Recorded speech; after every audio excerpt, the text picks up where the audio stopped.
वक्फ कानून में संशोधन पर सुप्रीम कोर्ट वाला चैप्टर खोलते हैं। 2 दिन की सुनवाई के बाद सर्वोच्च अदालत ने आज सरकार के उस आश्वासन को रिकॉर्ड में दर्ज कर लिया जिसका अलग अलग तरह से विश्लेषण हो रहा है। हम आपको सरल भाषा में इसका निचोड़ बताते हैं। सीजेआई संजीव खन्ना समेत 3 जजों की पीठ ने इस मामले में सुनवाई की। सरकार के आश्वासन को अपने रिकॉर्ड में दर्ज करते हुए सुप्रीम कोर्ट ने यह लिखा कि सरकार ने आश्वासन दिया है कि अभी संशोधित एक्ट के प्रावधान प्रभावी नहीं होंगे, यानी संशोधन से पहले की स्थिति बरकरार रहेगी।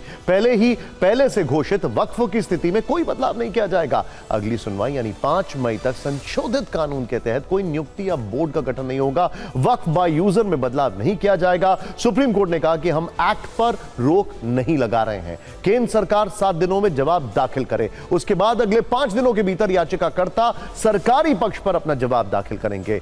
सुनवाई के दौरान सुप्रीम कोर्ट ने कहा कि हमने सरकार के आश्वासन को दर्ज कर लिया है, हम फैसला नहीं दे रहे हैं। सीजेआई ने यह भी कहा कि हमारे सामने जो स्थिति है उसके आधार पर आगे बढ़ रहे हैं, हम नहीं चाहते कि स्थिति पूरी तरह से बदल ली जाए। कल इस मामले में 2 घंटे तक सुनवाई चली थी, जिसके बाद सरकार की तरफ से पेश सॉलिसिटर जनरल तुषार मेहता ने जवाब देने के लिए वक्त मांगा। आज उन्होंने सरकार का आश्वासन सुप्रीम कोर्ट में पेश किया। तुषार मेहता ने कहा 1 हफ्ते के भीतर कुछ भी नहीं बदल सकता। मैं आश्वासन देता हूं कोई कदम नहीं उठाया जाएगा। मुझे रिकॉर्ड पर दस्तावेज रखने की अनुमति दें। सुनवाई के दौरान एसजी ने नई याचिकाएं दाखिल करने पर रोक लगाने की भी मांग की। इस पर सीजेआई ने भरोसा दिया कि हम बस 5 याचिकाएं ही सुनेंगे। 1995 के वक्फ अधिनियम और 2013 में किए गए संशोधनों को चुनौती देने वाली याचिकाओं को इससे अलग रखा जाएगा। सीजेआई ने कहा कि पक्षकार उन याचिकाओं की पहचान करेंगे जिन्हें लीड केस माना जाएगा। अब इस मामले में अगली सुनवाई 5 मई को होगी। ये आश्वासन केवल 5 तारीख तक है, 5 मई तक। 5 मई को उसके पहले हम जो यूनियन है यानी केंद्र सरकार है वो अपना पूरा प्रतिपक्ष काउंटर एफिडेविट दायर करेगी और जो पिटिशनर है फिर वो उनको 5 दिन का समय है जवाब लगाने के लिए। उसके बाद कोर्ट सुनवाई करेगी कि क्या कुछ और करने की ज़रूरत है या नहीं है।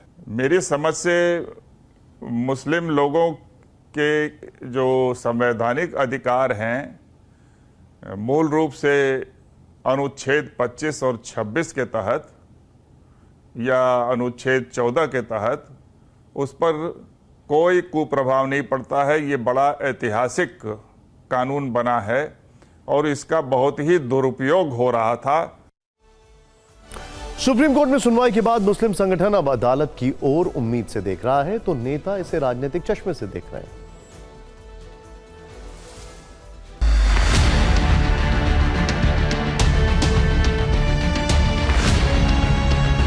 उसका खैर मकदम करते हैं। हम ये समझते हैं जो कल गुफ्तगू हुई थी कोर्ट का रुख तो वही है। आज एक नई चीज़ आ गई, उन्होंने वक्त मांगा, कोर्ट ने वक्त दे दिया। लेकिन कोर्ट का जो रुख है इस मसले के अंदर वो गवर्नमेंट के इस वक्फ तरमीमी बिल को खलफशार और झगड़े का सबब समझती है और वो इसको सही नहीं समझ रही है। हम महसूस करते हैं कि 2 बहुत अहम मुद्दे थे जिस पर आज सुप्रीम कोर्ट ने राहत दी है। एक बात तो ये थी कि वक्फ की प्रॉपर्टी जो वक्फ बाय यूज़र की प्रॉपर्टी है उस पर तलवार लटक रही थी। अगर ये कानून का इम्प्लीमेंटेशन होता, जब तक मुकदमे का फैसला आता उस वक्त तक ये पूरी जायदादें हाथ से निकल जाती। तो ये इस बात को, इस सेंसिटिविटी को कोर्ट ने महसूस किया। अब कोर्ट ने इस पर स्टे लगा दिया। माननीय सर्वोच्च न्यायालय ने सबका सम्मान, विपक्ष का भी सम्मान किया है और हमारा सत्ता पक्ष के जो हमारे वकील हैं उनकी भी बात को स्वीकार करते हुए इसकी अगली डेट 5 तारीख लगाई है। तो इससे ये मान लिया जाए कि जो कानून है उसको लेकर कहीं कोई संशय नहीं है। माननीय सर्वोच्च न्यायालय ने कानून को लेकर कोई बात नहीं खड़ी की है और कोई प्रश्न नहीं आया है। जो अमेंडमेंट्स हैं उसमें कई सारे पॉइंट ऐसे हैं जो पूरी तरह से संविधान को मटिया मेट करने वाले थे। माननीय उच्चतम न्यायालय ने संज्ञान लिया और मुझे पूरा विश्वास है कि ये संविधान की जीत है, ये किसी पक्ष की जीत नहीं है, संविधान की जीत है।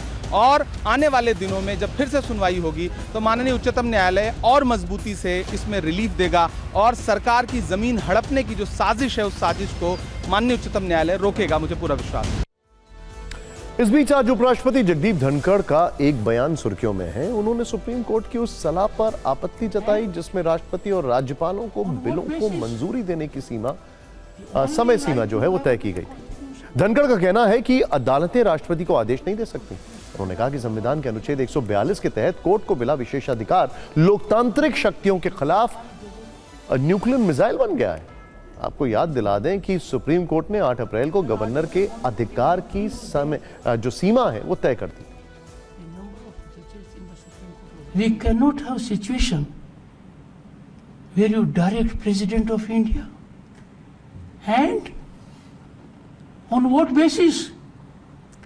The only right you have under the Constitution is to interpret the Constitution under Article 145(3). The judges who issued a mandamus virtually to the President and presented a scenario it will be law of the land have forgotten the power of the Constitution. Article 142. Article 142 has become a nuclear missile against democratic forces.